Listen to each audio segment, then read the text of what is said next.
Bom, boa tarde a todos. Muito obrigado pela presença tão maciça de amigos e amigas aqui, pessoas que vieram de vários setores da educação no Brasil.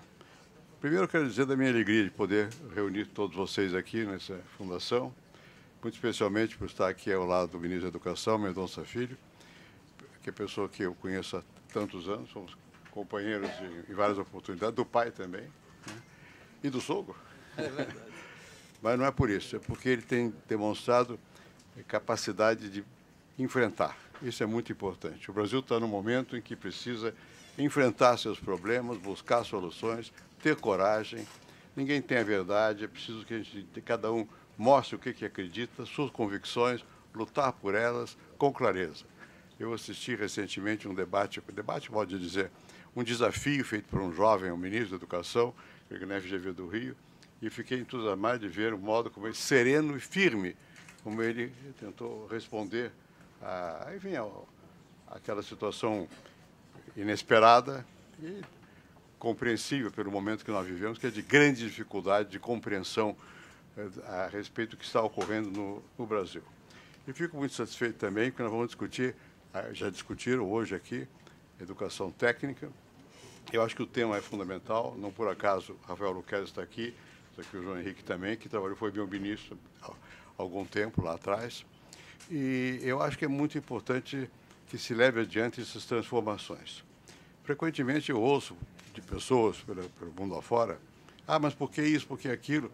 Ora, a vida inteira se diz que era necessário ter foco e flexibilidade na educação. Eu acho que é o que estamos discutindo é isso. Qual é o foco? Qual é o grau de flexibilidade que nós podemos adotar no sistema educacional brasileiro? São questões centrais e que merecem toda a consideração. E a educação técnica, todos vocês sabem, é fundamental. Meu primeiro trabalho que eu fiz na vida, eu era aluno do Florestan Fernandes aqui na USP, e foi sobre o Senai.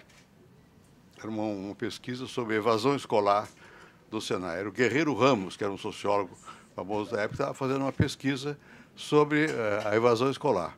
Então, andei aí, naquele tempo, a periferia de São Paulo. Hoje são bairros enormes, integrados aqui de São Paulo, mas era uma periferia cheia de ruas com terra, para falar com as famílias, para saber o porquê da evasão escolar, se é que havia e tal. E, desde então, pude avaliar a importância do ensino técnico, sobretudo no caso específico, do caso do Senai, mas não é só. Aqui mesmo, nessa fundação, eu, depois que deixei a presidência, eu tenho recebido, em geral, uma vez por mês, chamamos de diálogos com o presidente, recebo alunos que estão no último ano de curso secundário. Alguns são de escolas técnicas, e vêm aqui. Já recebi 5 ou 6 mil alunos aqui, separadamente, em grupos, e no começo eu fazia uma pequena pré-eleição sobre o que eles queriam ouvir, o tema era deles. Depois eu vi que não adiantava nada, era melhor que eles fizessem perguntas de uma vez, né? E para minha satisfação, o nível das escolas técnicas é muito bom, e muito frequentemente é superior ao nível das outras escolas aqui em São Paulo, no sistema que existe aqui de escolas técnicas, né? E sabe que uma das coisas boas da vida de ser professor, que eu não sou mais, é que a gente aprende com os alunos. E aprende muito com o que eles estão pensando, o que eles não estão pensando e tal. Para começar, aprende a ver que, quando eles vão falar comigo, não sabem como se dirige a mim. Eu digo, me chama logo de você, porque se me chamar de outra coisa, você não sabe a flexão verbal. Eu prefiro que não errem a flexão verbal do que me chama logo de você. Para quebrar um pouco também o presidente, eles pensam que pode não ser igual a todos, mas é igual a todos. Pois bem, então a gente vê que a educação técnica é muito importante no Brasil. Vocês sabem disso, mas é importante que nós todos que estamos aqui mostremos, e a presença do ministro é o símbolo disso, de que valorizamos a importância do ensino técnico profissional. E também alguns aqui sabem, alguns aqui foram testemunhas de outras épocas, o esforço foi feito pelo Paulo Renato na tentativa de revalorizar o ensino técnico. Os esforços que fizemos no BID para conseguir financiamento, etc, etc.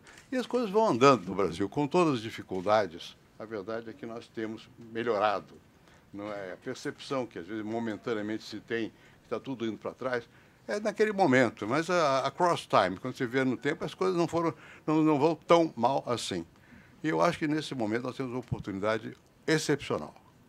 E só se consegue mudar as coisas quando há realmente crise. E nós estamos numa crise. Todo mundo está vendo, está sentindo a crise. Se me permite, vou parar por aqui, senão eu não tenho o gosto de ouvi-los. Quando eu fui lá, por engano do presidente Itamar, ministro da Fazenda, matéria bastante alheia à minha formação profissional, e os meus, enfim, colaboradores me diziam assim, não dá para fazer nada, está uma crise enorme, o governo é provisório, o Congresso tinha a CPI dos anões do orçamento. A única contribuição que eu dei ao Plano Real, foi dizer o seguinte, olha aqui, só na crise a gente muda. Vocês não entendem nada de política, vocês entendem de economia. Façam as equações no quadro, me expliquem o que é isso, que eu não entendo. Depois eu transmito ao povo. No momento de crise, a gente muda. E para mudar, precisa explicar. Não tem modo de mudar na democracia sem que seja argumentando, ganhando a opinião pública. Então, o debate agora, de quem quer reformar, é o debate com a opinião pública. O Congresso vem depois. Nós aqui somos ex-parlamentares ou parlamentares, sabemos como é o Congresso. É natural que seja assim. Ele reflete, não diretamente, mas indiretamente ele vai acompanhando a opinião da sociedade. Então nós temos que dar uma batalha na opinião pública. Mostrar por que da reforma, por que é necessário fazer, por que é possível fazer, qual é a argumentação, tudo mais, e no centro de tudo isso, a educação técnica. Agradeço mais uma vez. E agora eu não sei quem é que rege aqui a orquestra, como é que passo a palavra para quem? Senhor ministro.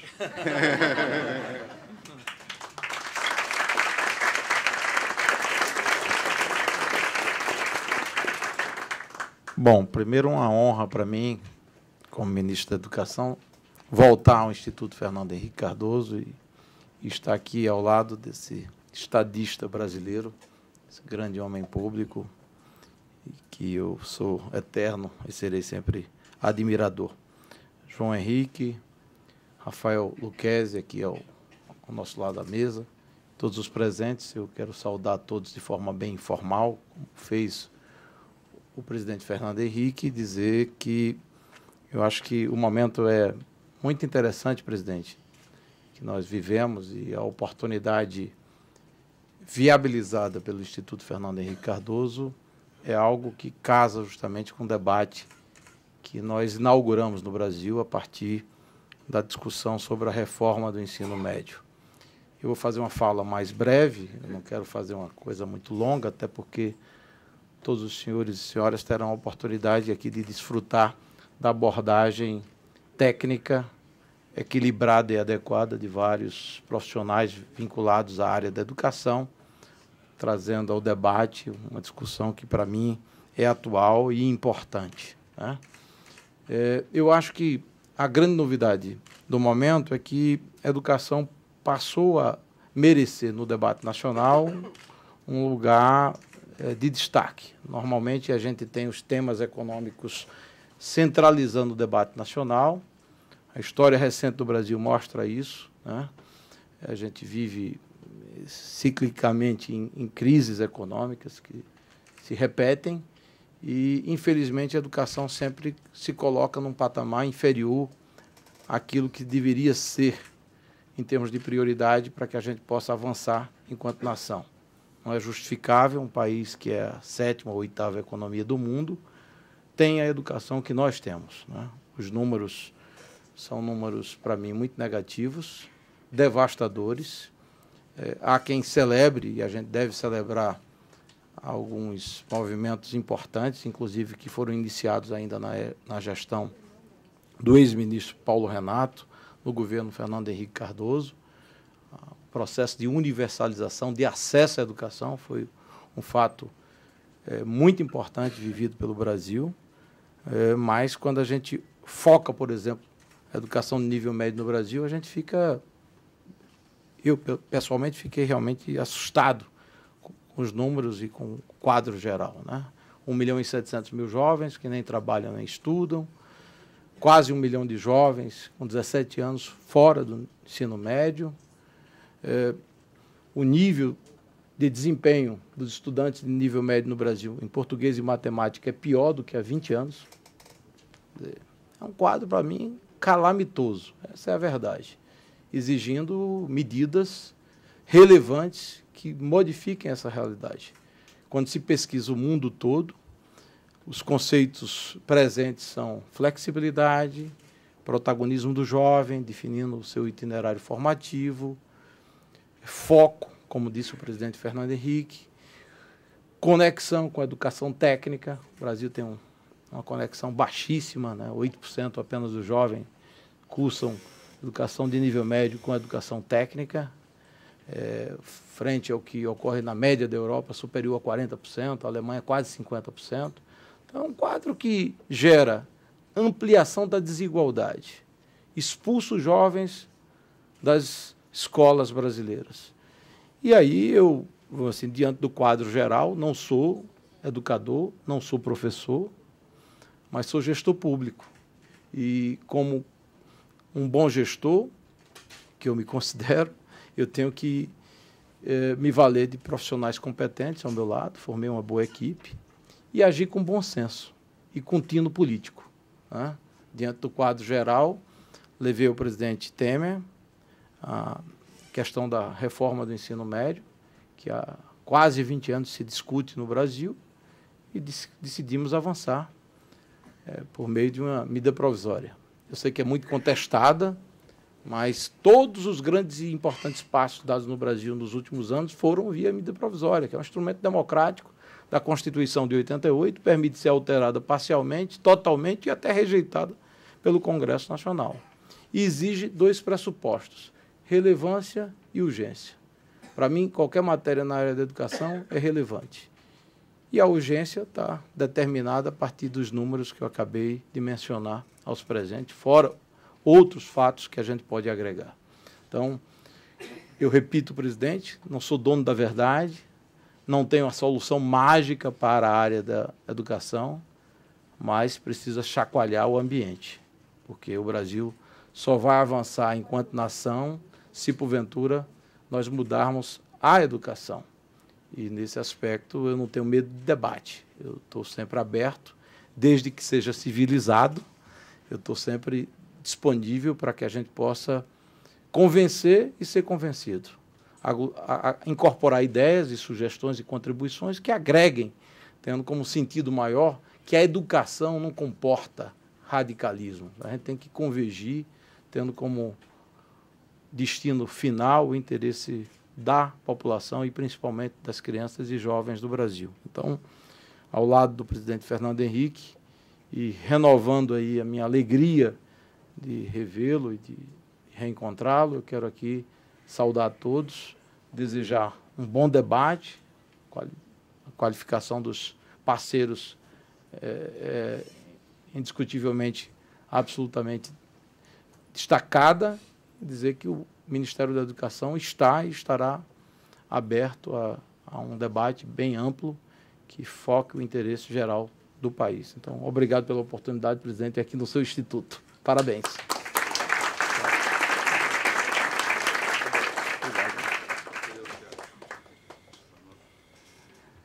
Eu acho que para mim, primeiro dizer da nossa satisfação por essa parceria aqui com a Fundação do Instituto Fernando Henrique. Queria agradecer com isso ao presidente Fernando Henrique, que para nós é uma honra, que iniciou a sua brilhante carreira como pesquisador, tanto como estudo de caso, o Senai. Isso a gente não sabia, vamos anotar isso na nossa história.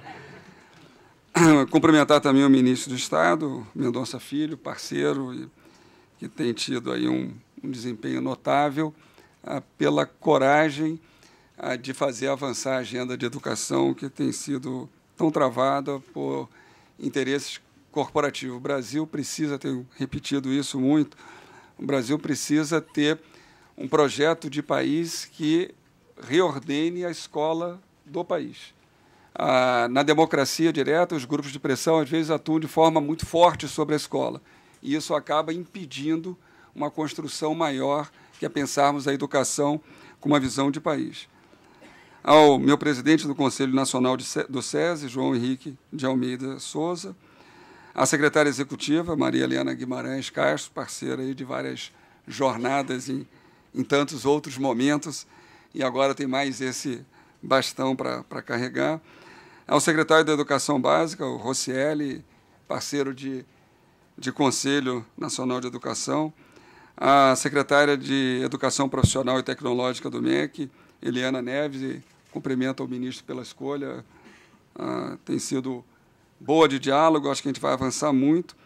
Ao presidente do Conselho Nacional de Educação, Eduardo Deschamps, meu presidente. Ao secretário de Educação de São Paulo, José Renato Nalini. Quero agradecer os dois Sérgios que criaram esse arranjo, ao Fausto e ao Moreira, por todo o desenho aí dessa ação. Tudo já foi dito, eu só vou pegar alguns pequenos drops. A China colocou a gente no divã. Nós somos um país de capitalismo tardio, de industrialização retardatária, e nós criamos um estado de bem-estar social nosso, de terceiro mundo, e a gente acreditava ser irresistivelmente barato para o mundo bipolar. Estamos ainda sob os escombros do muro de Berlim, que caiu sobre nossas cabeças, e fizemos isso no momento em que consagramos uma enorme estagnação institucional. A Constituição de 88, por um lado, é uma Constituição cidadã, democrática, um avanço importante. Ela criou uma enorme rigidez institucional que, para emergentes, é ruim. Nós estamos sendo deslocados da indústria 3.0. É só olhar a nossa participação nas correntes internacionais e tudo vai mudar ao nosso redor em 10 anos. E nós estamos muito mal posicionados para tudo o que vai acontecer com a indústria 4.0. Concordo com o presidente, que tem muito mais vivência de analisar as transformações do Brasil. Nós vivemos no Brasil sobre a maldição de Celso Furtado. A gente só consegue avançar nos choques adversos.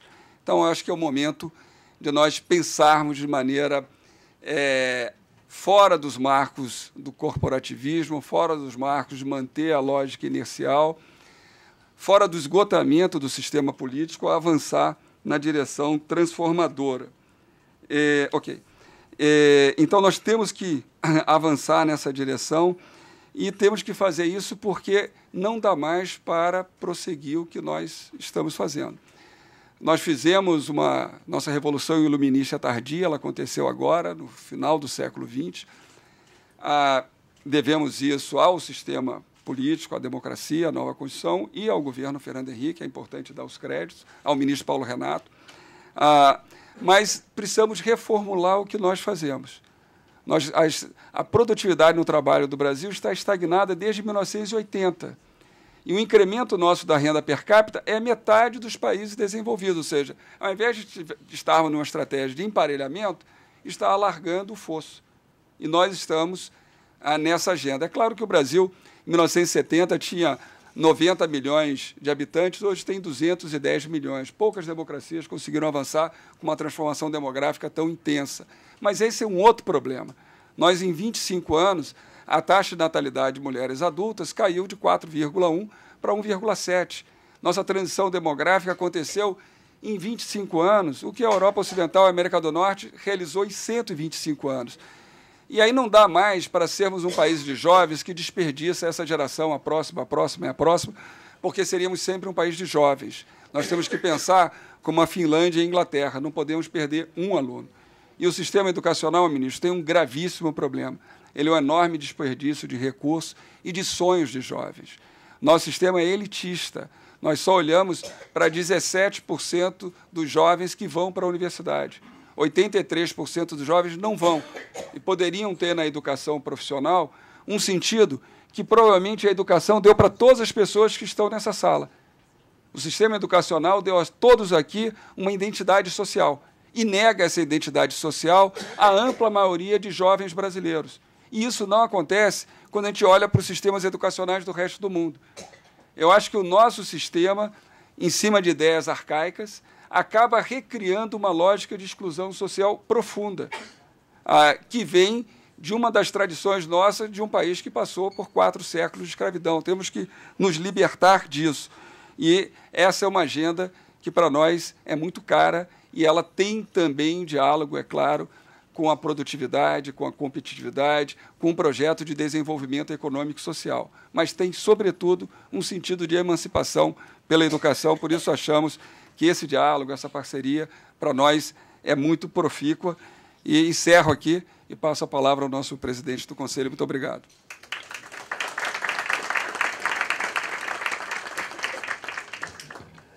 Senhor presidente Fernando Henrique, senhor ministro Mendonça Neto, Mendonça Filho, desculpe, o ACM é que é o Neto, lá da Bahia. Isso é porque nós somos colegas de deputados da Câmara, imagina, viu? Rafael Luquezzi, até porque eu estou nervoso. Bom, eu quero registrar, em primeiro lugar, a satisfação e a honra muito grande aqui comparecer. Dentre outras coisas, estou tendo a oportunidade de matar as saudades da convivência com o presidente Fernando Henrique, com quem eu tive a honra de ser o seu ministro dos Transportes e acompanhá-lo até o último dia de governo, quando fomos levá-lo à base aérea de Brasília. E isso me marca de forma indelével na minha vida. Hoje presido o Conselho Nacional do SESI, por nomeação do presidente Michel Temer. E, dentro desse trabalho, eu tenho uma especial atenção pela questão educacional. Lá no meu estado, eu sou do Piauí, eu fui secretário de Educação. E, desde então, logo depois fui deputado federal, fui colega do Mendonça Filho, por 3 mandatos lá na Câmara, e sempre me entusiasmei com essa questão educacional. E comentava há pouco, quando conversávamos antes de aqui entrarmos, de que a questão educacional, há muito tempo, eu cheguei na Câmara de Deputados em 1991, e quando cheguei, por ter sido secretário de Educação do meu estado, eu fui compor a Comissão de Educação da Câmara. E ali já se debatia de forma muito forte, de forma muito efetiva, já se trazia vários debates a respeito da tão necessária reforma do ensino brasileiro. E olha que isso aí já tem, ou já se vão, 25 anos. Então, agora, quando o presidente Michel Temer, inspirado pelo ministro Mendonça Filho, foi editar uma medida provisória, eu acho que foi a oportunidade que o Brasil teve, como disse o próprio presidente, de, na pior das hipóteses, discutir o assunto. Mas esse assunto tem sido discutido, ora de forma muito apaixonada, ora de forma muito efetiva, mas nós não temos nenhuma dúvida, nós, enquanto participantes de governo, não temos nenhuma dúvida de que, sob o comando do Mendonça, este assunto está seguindo de uma forma muito efetiva.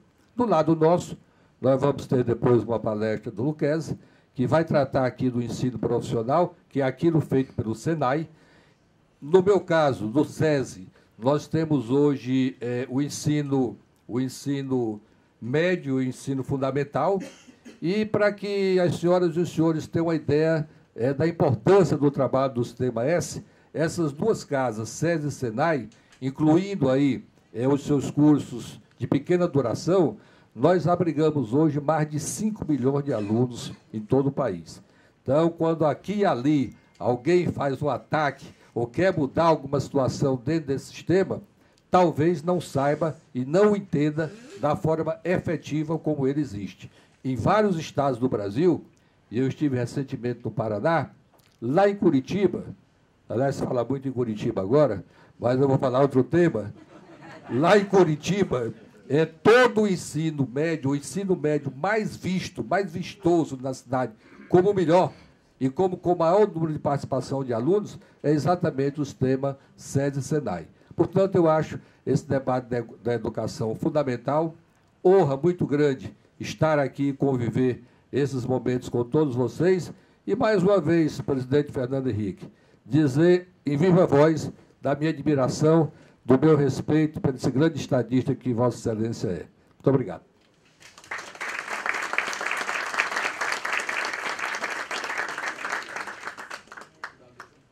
Temos que fazer aqui uma rotação de mesa.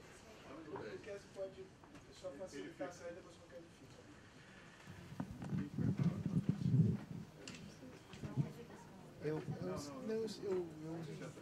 E Jorge Arbarge também vem à mesa.